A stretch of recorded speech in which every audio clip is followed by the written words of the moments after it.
Inshuti bakundwa, dukomeje kwiga igitabo ubutumwa ku basore, tugeze ku gice cya 73 ukwera k'ubuzima. Satani asanga umuntu aje kumushuka yitwaye nka marayika w'umucyo nk'uko yaje asanga Kristo. Satani yagiye akora agamije guca umuntu intege haba mu by'umubiri n'imico mbonera kugira ngo amunesheshe ibishuko bye, bityo abashe kunesha kubwo kurimbuka k'umuntu. Satani yagiye agera ku mugambi wo kugerageza umuntu, amutera guhaza irari ry'inda atitaye ku ngaruka zabyo. Satani azi neza ko umuntu atashobora gusohoza inshingano afite ku Mana no kuri bagenzi be mu gihe yangiriza ubushobozi Imana yamuhaye. Ubwonko nibwo huriro rikuru ry'umubiri. Iyo ubushobozi bwumva kandi busesengura bugushijwe ikinya bitewe no kutirinda uko ariko kose, iby'iteka ryose ntibiba bigitandukanywa n'ibisanzwe. Isano ubuzima bufitanye no kubaka imico. Imana niha umuntu uburenganzira bwo kwica amategeko agenga ubuzima bwe, ariko binyuze mu kumvira ibishuko bya Satani biha intebe kutirinda, umuntu atuma ubushobozi bwe buhanitse buba imbata y'irari ry'ipfa bya kinyamaswa. Igihe ibyo bihawe icyicaro, umuntu wari wararemwe aburaho gato ngo abe nk'abamarayika afite ubushobozi bubasha gutezwa imbere bukagera ku rwego ruhanitse. Bene uwo muntu yiyegurira gukoreshwa na Satani. Ikindi kandi bene uwo agera ku babaswe n'irari ry'inda mu buryo bworoshye. Bitewe no kutirinda, abantu bamwe bashyira mu kaga 1/2 cy'imbaraga zabo z'umubiri, iz'ubwenge n'iz'umutima, naho abandi bagashyira mu kaga 2/3 by'izo mbaraga, maze bagahinduka ibikinisho by'umwanzi Satani. Abantu bashaka ko intekerezo zabo ziba zitunganye kugira ngo babashe gutahura imitego ya Satani, irari ryabo ry'umubiri rigomba gutegekwa n'ubwenge n'umutimanama. Igikorwa cy'umutimanama ndetse n'icy'imbaraga kiva ku bushobozi buhanitse bw'intekerezo ni ingenzi kugira ngo habeho gutungana kw'imico ya Gikristo. Kandi rero imbaraga cyangwa intege nke z'intekerezo zifitanye isano ikomeye no kuba ingirakamaro kwacu muri iyi si ndetse no ku gakiza kacu gaheruka. Kwirengagiza kwagiye kuganza mu byerekeye amategeko y'Imana ahadukikije ntikugira uko kwavuga. Kutirinda ku buryo bwose ni ukwica amategeko y'ubuzima bwacu. Ubugoryi buragenda buba gikwira ku rwego ruteye ubwoba. Icyaha cyarasigirijwe ku buryo kireshya amaso, cyatwikirijwe umucyo Satani agishyiraho. Bityo iyo Satani ashoboye gufatira abakristo mu byo bagize ingeso buri munsi, biba mu mico n'imigenzo, kandi nk'uko biba ku bapagani, agatuma abakristo nabo bemerera irari ry'inda kubategeka, arishima cyane. Kutirinda kurasigingiza. Niba abagabo n'abagore bafite ubwenge baratumye imbaraga zabo z'imico mbonera zigwa ikinya bitewe no kutirinda k'uburyo ubwo ari bwo bwose, ubwo akenshi mu mico yabo baba basumbye abapagani ho gato cyane. Satani ahora ateshura abantu mu mucyo w'agakiza, bakerekera mu migenzo n'ibigezweho batitaye ku buzima bwabo bw'umubiri, ubw'ubwenge n'ubw'imico mbonera cyangwa umutimanama.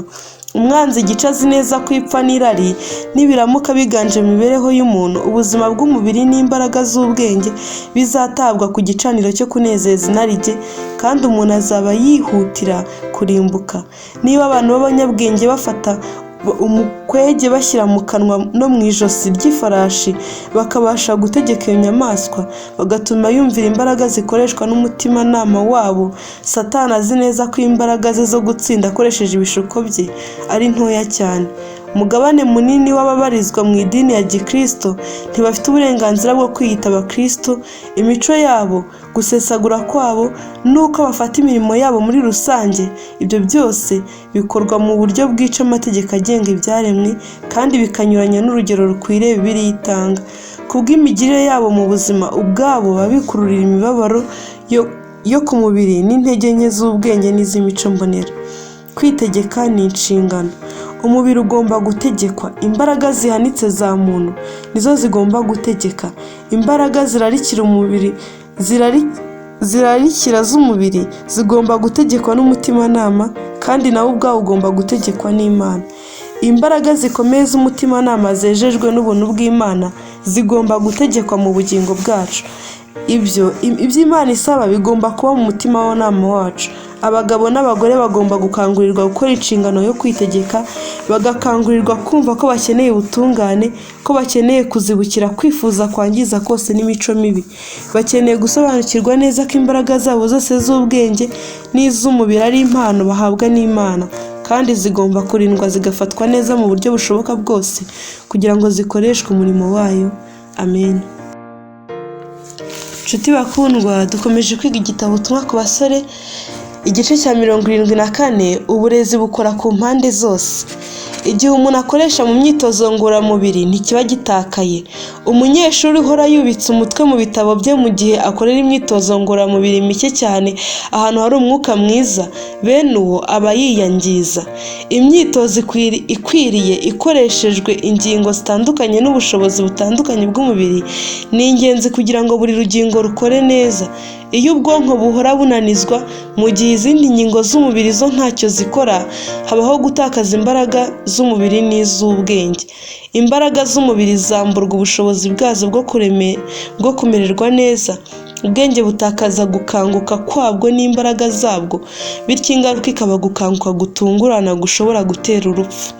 Kugira ngo abagabo n'abagore bagire intekerezo zitunganye, imbaraga zose z'umubiri zikwiriye gukoreshwa kandi zigatezwa imbere. Muri iyi si hari abantu benshi babogama bitewe n'uko hari ubushobozi bumwe bwabo bwitaweho bugatezwa imbere mu gihe ubundi bwagwingiye kubera kudakora. Uburere bw'abasore benshi bwarapfapfanye. Bariga bakarenza urugero ariko kandi bakirengagiza ibijyanye n'ubuzima busanzwe bwo gukora. Kugira ngo intekerezo zikomeze kuba ku murongo, hakwiriye kubaho gahunda itunganye y'imirimo y'amaboko ijyanirana no gukoresha ubwenge kugira ngo habeho gutera imbere kutabusanya kw'imbaraga zose. Nshuti bakundwa, dukomeje kwiga igitabo ubutumwa ku basore, igice cya 75. Uburezi bubonwa habayeho kwangiza ubuzima. Abanyeshuri bamwe barundumurira ubuzima bwabo bwose mu kwiga, kandi intekerezo zabo bakazegurira mu kugwiza ubumenyi. Bakoresha ubwonko ariko imbaraga z'umubiri bakazireka ntizikoreshwe. Uko niko ubwonko bunanizwa kandi imikaya, inyama z'umubiri ikagira intege nke bitewe n'uko idakoreshwa. Iyo abo banyeshuri barangije amashuri, bigaragara neza ko babonye uburezi ariko bangije ubuzima bwabo. Bagiye biga amanywa n'ijoro, umwaka ugasimbura undi, bagahora bakoresha ubwenge bwabo babunaniza, ariko bananiwe gukoresha imikaya yabo ku rwego ruhagije. Inshuro nyinshi abakobwa birundumurira mu kwiga, bakirengagiza andi mashami y'ibyigwa mu burezi, ndetse usanga ari ingirakamaro cyane mu buzima busanzwe kurenza kwiga ibitabo. Bityo rero nyuma yo kurangiza amashuri yabo, usanga ntacyo bashoboye gukora mu buzima.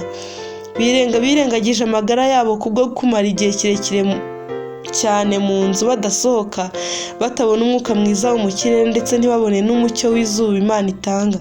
Abo bakobwa bagombye kuba baravuye mu ishuri bafite amagara mazima. Iyo baba barafatanyije amasomo yabo n'imirimo yo mu rugo ndetse n'imyitozo ngororamubiri bakorera hanze hari umwuka mwiza. Ubuzima ni ubutunzi bukomeye cyane, nibwo butunzi buhebuje ubundi abantu bapfa bashobora kugira. Ubukire, icyubahiro cyangwa se ubwenge bwo mu mashuri bishobora kugerwaho habayeho gutakaza imbaraga z'ubuzima. Nta na kimwe muri ibyo gishobora guhesha umunezero igihe adafite amagara mazima.